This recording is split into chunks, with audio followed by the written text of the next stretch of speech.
Ադրբեջանի մոտեցումը այն է, որ ինքը չունի վերջնական Հայաստանում հաստատված վստահ չէ, որ այս նույն Հայաստանը, այս նույն Հայաստանի քաղաքականությունը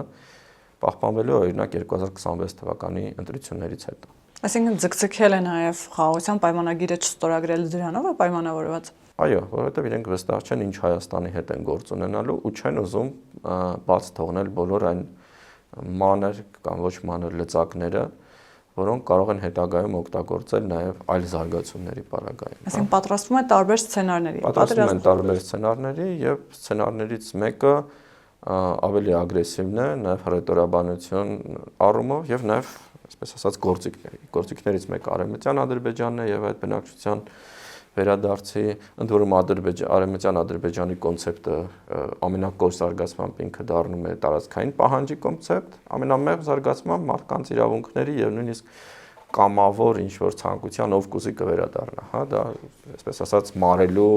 ես կասեի տենդենսներ լինելու այդ խոսույթի, փոխարենը իհարկե դրանք ակնկալում են որպես ինչ-որ Արցախի վերադարձի իրավունքի պատասխան, պետք է հասկանանք այս կոնցեպտը նաեւ իրենց մոտ։ Եվ ես կասեի հիմա Ադրբեջանը իսկապես անկեղծ փորձում է այս հիմնական խաղաղության թրեկով գնալ առաջ, բայց ինչպես նշեցի, եւ սա մեզ ասում են ադրբեջանցի վերլուծաբանները եւս, մենք վստահ չենք ինչով է ավարտվելու այս գործընթացը Հայաստանում։